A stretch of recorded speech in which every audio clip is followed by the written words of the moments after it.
اعوذ باللہ من الشیطان الرجیم۔ پناہ مانگتا ہوں میں اللہ کی شیطان مردود سے۔ بسم اللہ الرحمن الرحیم۔ شروع اللہ کے نام سے جو بڑا مہربان نہایت رحم والا ہے۔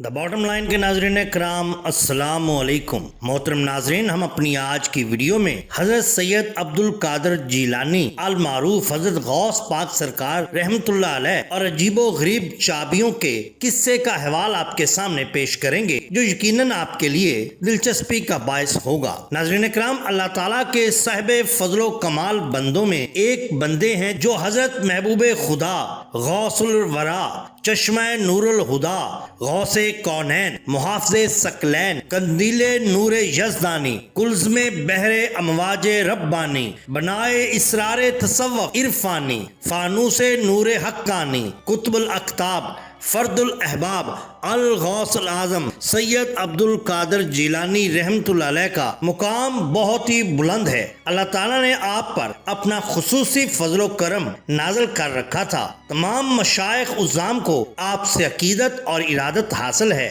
سفینۃ الاولیاء کے مصنف آپ کی شان میں یوں تحریر فرماتے ہیں: یہ بات خوب اچھی طرح جان لینی چاہیے کہ اس آفتاب شریعت محبوب سبحانی کا مرتبہ اور درجہ اس سے بہت بلند ہے کہ اس کو بیان کیا جائے یا پھر تحریر میں لایا جائے۔ میں ایک عاجز بندہ ہوں، مجھ جیسے ہزار دیکھنے والے اور بیان کرنے والے بھی عاجز ہیں۔ آپ کے کمال مرتبہ کو سمجھنے کے لیے بس یہی ایک بات کافی ہے کہ آپ محبوبان الہی کے گروہ کے سردار ہیں۔ اللہ تعالیٰ نے زمانہ کے اولیاء کرام سے یہ عہد لے رکھا ہے کہ وہ شیخ سید عبد القادر جیلانی رحمت اللہ علیہ کے لیے ہر اس فیض کو قبول فرمائے گا جو حضور نبی کریم صلی اللہ علیہ وسلم سے اصحاب کبار کو حاصل ہو، اور وہ فیض اب اس زمانہ کے اولیاء اللہ کو حضرت شیخ سید عبد القادر جیلانی رحمت اللہ علیہ کے واسطہ سے ہی ملے گا، جن کو تمام اولیاء کے مراتب کا علم عطا ہوا۔ بلا شبہ آپ سلطان الاولیاء اور اللہ تعالیٰ کے برگزیدہ مستجاب الدعاءات بندے ہیں۔ صاحب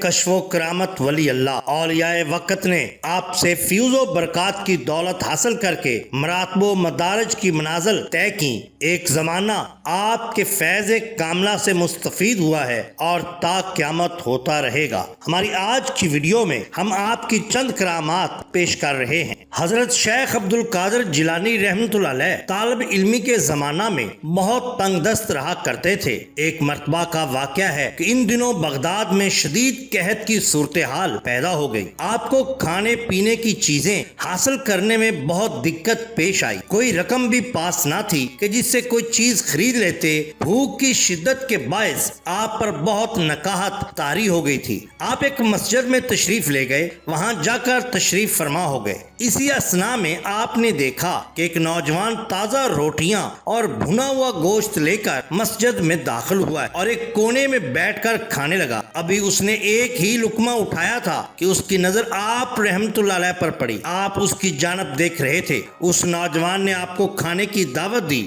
اور بہت اصرار کے بعد آپ کو اپنے ساتھ کھانے پر بٹھا لیا۔ کھانے کے دوران اس نے آپ سے پوچھا کہ آپ بغداد میں کیا کرتے ہیں؟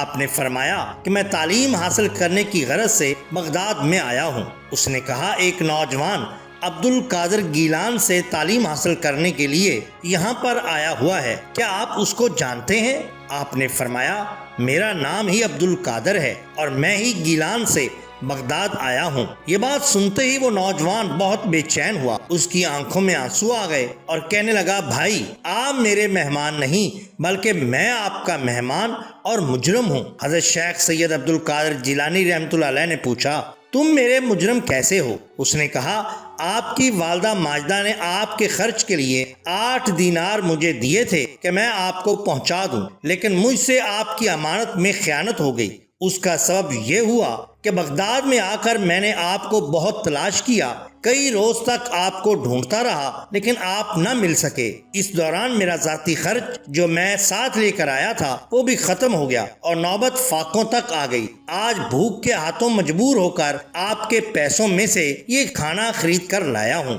آپ نے اس کی گفتگو سن کر اسے دلاسا دیا اور اپنے سینے سے لگا لیا، پھر اس کے حسن خیال اور نیک نیتی کی تعریف کی اور بقایا دینار جو اس کے پاس بچ گئے تھے اسی کو ہی مرمت فرما دیے۔ بالکل اسی طرح ایک مرتبہ کا ذکر ہے کہ حضرت ابو المعالی محمد بن احمد بغدادی رحمۃ اللہ علیہ حضرت شیخ سید عبد القادر جیلانی رحمۃ اللہ علیہ کی مجلس واعظ میں حاضر تھے۔ آپ اس وقت لوگوں کے بہت بڑے مجمع سے خطاب فرما رہے تھے، یہ بھی لوگوں کے درمیان میں آ کر بیٹھ گئے۔ ابھی تھوڑی ہی دیر گزری تھی کہ حضرت ابو المعالی رحمۃ اللہ علیہ کو رفع حاجت کی ضرورت محسوس ہوئی اور ان کو اتنے بڑے مجمع میں سے باہر نکلنے کی کوئی صورت دکھائی نہ دیتی تھی۔ بہت پریشان ہوئے اور پریشانی کی حالت میں آپ کی جانب دیکھنے لگے۔ اسی اثناء میں حضرت ابو المعالی رحمۃ اللہ علیہ دیکھتے ہیں کہ حضور غوث اعظم رحمۃ اللہ علیہ ممبر سے نیچے تشریف لائے اور اس شان سے تشریف لائے کہ ممبر پر بھی آپ موجود تھے اور ان کے پاس بھی آپ آ رہے تھے۔